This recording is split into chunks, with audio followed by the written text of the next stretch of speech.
Anime, movies, and pop culture are filled with every kind of heroine imaginable. The girl next door, the bubbly idol, the mysterious beauty. But one archetype keeps sneaking into the spotlight, both on-screen and online. The tomboy. Characters like Ryuko Matay from Kill la Kill, Mikasa Ackerman from Attack on Titan, or Tomo Aizawa from Tomo-chan is a Girl don't fit the delicate traditional mold. They're loud, strong, competitive. They'll fight beside you, tease you, or even protect you. And yet paradoxically, they're attractive. Sometimes more attractive because of those traits, not in spite of them.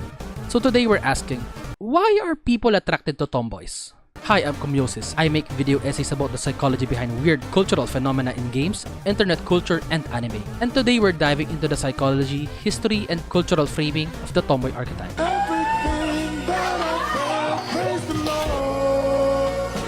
Before we talk about why tomboys are attractive, we need to understand what a tomboy actually is, and where the idea even comes from.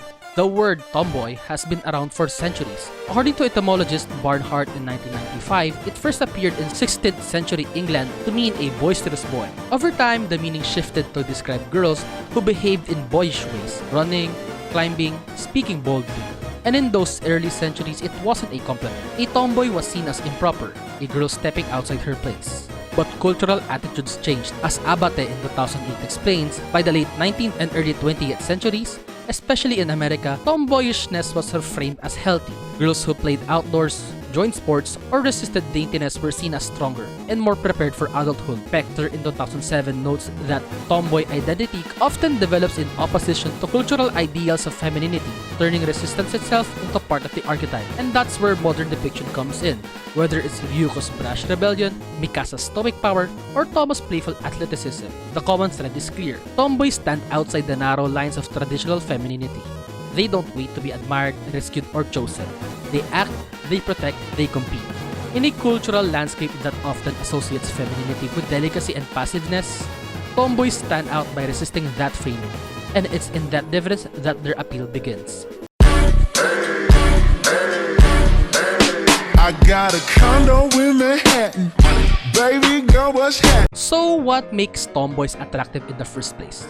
A big part of it comes down to psychology, and specifically how our brains respond to the balance between masculine and feminine traits. Back in the 1970s, psychologist Sandra Bem developed the Bem sex role inventory. Her research showed that people who scored high on both masculine and feminine traits, what she called androgynous individuals, were often rated as more adaptable, more socially skilled, and yes, more attractive. That balance is what defines the tomboy. She isn't locked into one category. Instead of being purely soft and purely tough, she embodies both competitiveness alongside warmth, independence alongside vulnerability.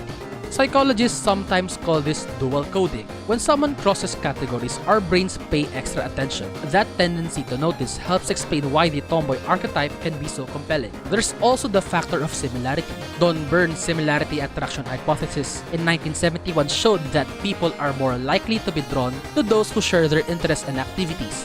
Tomboys often overlap with pursuits coded as masculine, sports, games, or direct communication. This creates relatability. They don't feel like distant, untouchable figures. They feel approachable, familiar, and close. Finally, there's authenticity. Lopez and Rice in 2006 found that people who resist conformity and present themselves authentically are consistently rated as more attractive. And tomboys, almost by definition, resist conformity. They don't perform traditional femininity to please others. Their non-conformity signals confidence, and confidence is widely associated with attractiveness. So the psychology of tomboy appeal isn't about one trait. It's about the mix. Balance, similarity, authenticity.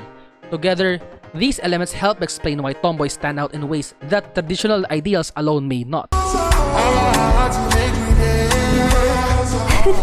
Attraction isn't just psychological, it's also cultural. To understand the tomboy's appeal, we need to look at how they break the scripts that societies impose on gender. For centuries, ideal femininity has been written as delicate, submissive, and ornamental. Think of the archetypal maiden, beautiful but passive. Carl Jung in 1968 argued that these archetypes aren't just stories. They're patterns buried in the collective unconscious that shape how we see people. When we encounter someone who doesn't fit, our brains experience dissonance. That's exactly what happens with tomboys. Instead of the maiden, they align more with the warrior or the companion. They are active, assertive, physically capable. And when you try to force them into the role of the maiden, which is fragile, passive, and ornamental, it creates a mismatch. Rather than reducing their appeal, that clash of archetypes makes them harder to ignore. But archetypes are only half the story. There's also rebellion. Gender norms have always policed behavior, drawing invisible lines around what's acceptable for women. As Abate in 2008 and Pector in 2007 pointed out, the tomboy archetype developed precisely because some girls ignored those lines. In psychology, this dynamic is captured by Deviance Regulation Theory, which argues that people who break norms in socially admirable ways can actually become more attractive. Someone who's rowdy without being cruel, competitive without being arrogant, strong without being unkind. This flips the script in a way that feels liberating.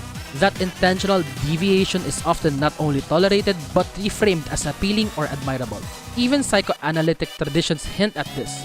The concept of sublimation describes how traits that might otherwise be judged negatively, like aggression, boldness, dominance, get channeled into admired cultural expressions like athleticism or charisma. Tomboys embody this transformation. Their boyishness is reframed not as a flaw, but as an asset. Media and fandom reinforce this framing.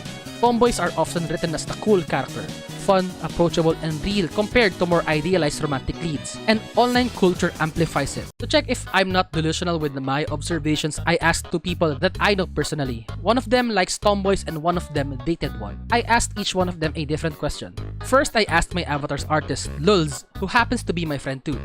My question was, why? He said, they are like your bros without questioning your sexuality. And he added, though I think this would be a personal preference, them getting flustered or acting girly shine more than ordinary girls cause you'd usually see them act boyish and shit.